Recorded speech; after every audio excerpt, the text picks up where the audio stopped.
There are things that happen as we get older that nobody warns us about. Some are physical, like aching joints or the way our hearing changes, but others run deeper. They're habits that quietly creep in unnoticed, unchallenged, and over time they can shape how others see us and how we experience our final years. You might not see them at first. After all, aging brings a kind of freedom to say what you think, to dress how you please, to live life on your own terms. But sometimes that freedom comes with blind spots. Habits form slowly. They don't knock on the door and introduce themselves. They just settle in. And without meaning to, you might find yourself pushing people away, closing yourself off, or missing out on the kind of peace you truly deserve. So today, let's hold up a gentle mirror, not to judge or criticize, but to notice, to reflect, to see ourselves with fresh eyes and ask, is this who I want to be now? Because the truth is, aging with dignity isn't just about having fewer wrinkles or staying healthy. It's about how we treat others, how we treat ourselves, and how we carry our history without letting it weigh down our present. Let's start with something many of us do without realizing it. We talk too much about the past. Now, memory is a beautiful thing, sharing stories, reliving joyful moments, passing on family history. Those are gifts. But if every conversation turns into a trip down memory lane, you might not notice that others have stopped listening, especially younger people. They love you, they respect you, but they live in the now. When every chat becomes a rerun, they begin to tune out. And then one day, you might find that no one asks you questions anymore, not because you don't matter, but because they already know how the story ends. And it doesn't mean you should stop sharing your past, not at all. But what if you balanced it with curiosity? Ask your grandchildren about their music, their favorite shows, what they're excited about. Let them teach you something new. Because when you show interest in their world, they're more likely to stay interested in yours. Another quiet habit that sneaks in with age is stubbornness. The world changes fast, and it's easy to feel like things used to be better, simpler, more sensible. Maybe they were, but when every new idea is met with resistance, when "I've always done it this way" becomes your default answer, you stop growing. And when you stop growing, life starts to shrink. It might be something small, like refusing to try a new phone because the old one still works, or brushing off your daughter's suggestion to use grocery delivery even if your knees ache after every store run. These little acts of defiance might seem harmless, even noble, but over time they can isolate you, make you seem difficult, and slowly people stop offering help not because they don't care, but because they know you'll say no. Flexibility isn't weakness, it's strength. Saying, "I don't know how, but I'm willing to learn," takes courage, and it opens doors to connection, to independence, to surprises that make life richer. Now let's talk about something that often goes unspoken: neglecting personal hygiene.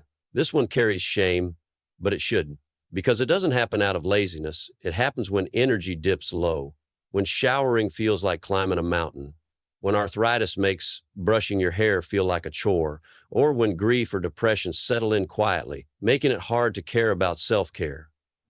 But the cost is real. Hygiene isn't just about looking presentable. It's about dignity.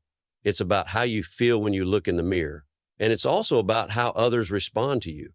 A loved one may not say anything out loud, but they may visit less often. Hugs become brief. Distance creeps in.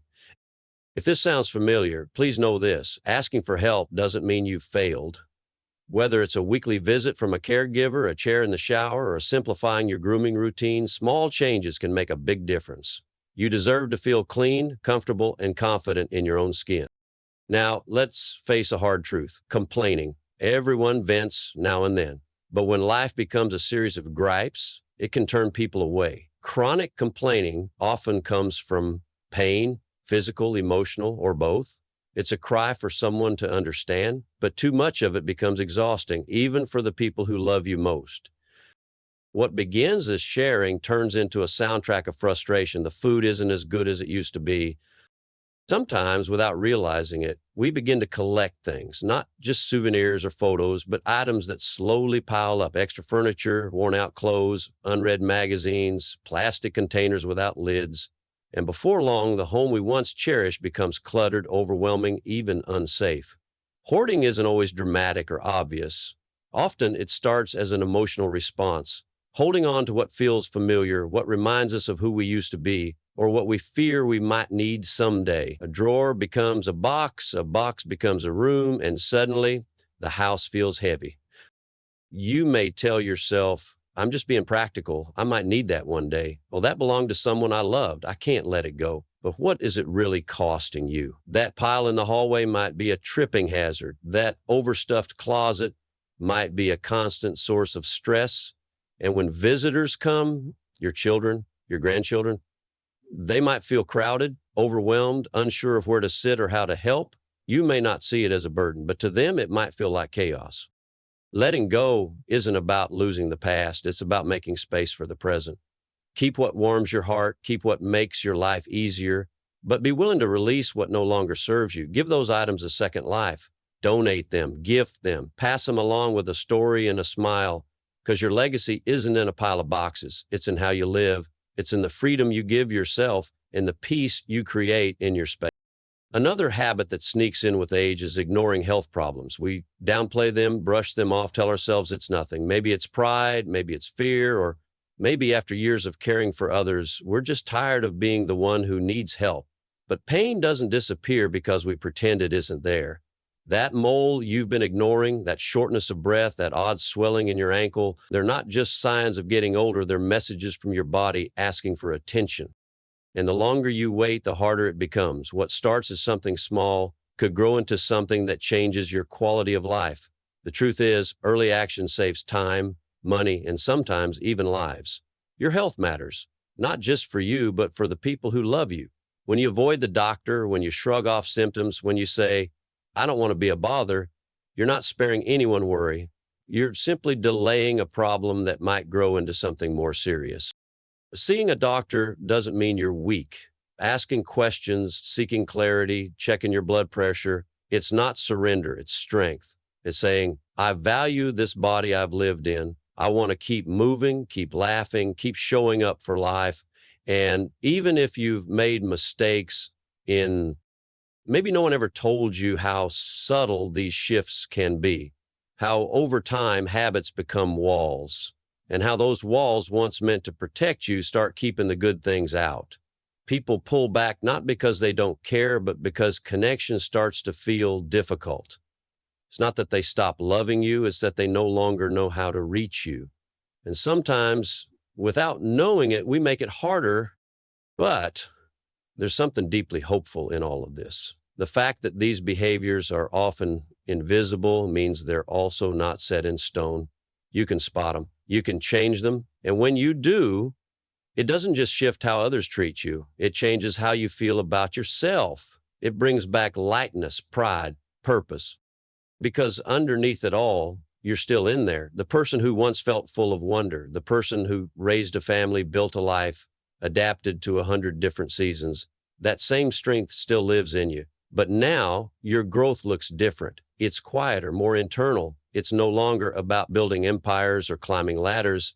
It's about becoming more honest with yourself, more gentle, more open.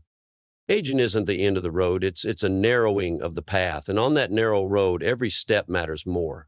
Every choice to stay engaged, to be kind, to listen, to laugh, to love, it carries more weight, and it reaches farther than you think. If you've fallen into any of these patterns, that doesn't make you bad or broken, it makes you human.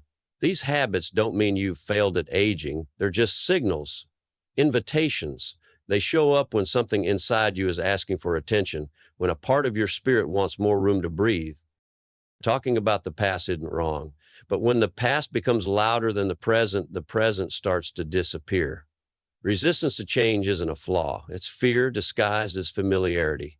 Letting go of things doesn't erase your story. It makes space for new ones. And asking for help doesn't diminish your dignity. It honors your worth.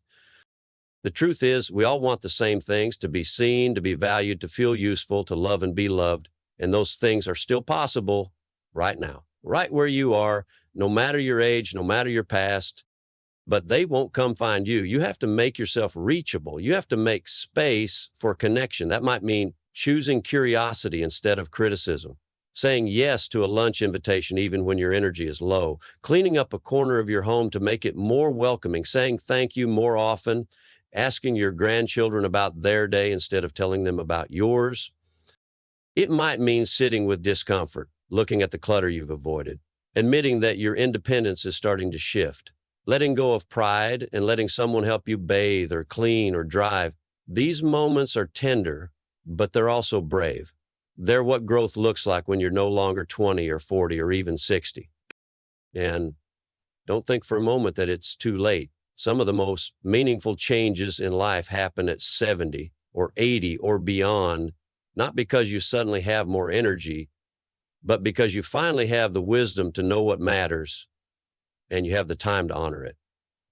That's the gift of aging. You've earned the right to see yourself clearly, to be honest about what's holding you back, to shed habits that no longer fit, and to walk into this next chapter lighter, freer, more whole.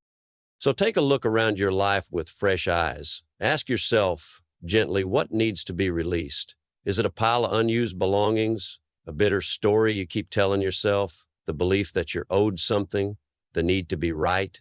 Whatever it is, loosen your grip and then ask, what could I invite in its place? Maybe it's a new friendship, a new routine, a walk in the sun, a journal, a laugh you haven't had in a while. Maybe it's just silence, finally free of the clutter, both physical and emotional. It's been echoing too long. You are not your habits. You are not your past. You are not defined by the aches in your joints or the speed of your step. You are defined by your heart, by your capacity to grow, to soften, to forgive, to delight in small things. You are still writing your story. And maybe that story looks different than you imagined. Maybe it's quieter, but that doesn't mean it's less beautiful. Some of the most powerful chapters are the ones no one else sees. The quiet choice to show up with grace, to shift your thinking, to extend kindness, to keep becoming. If no one's told you this lately, let me tell you now, you matter. Your presence matters. Your growth matters, even now, especially now, because when you choose to be self-aware in your later years, when you choose compassion over complaint, clarity over confusion, openness over old habits, you don't just change your own life, you change the lives of those around you. You become easier to love, easier to be around, easier to remember, not because you demanded space, but because you created space for joy, for peace, for others to breathe freely in your presence. That is what aging with dignity looks like. Not perfection, not control, but awareness, a quiet kind of courage, and a willingness to keep showing up with your heart open. So wherever you are today, whether you're feeling proud of how you've grown or heavy with the weight of old patterns, know this: you still have choices, you still have power, you still have time to become someone you're proud to be. And that, more than anything else, is what aging well truly means.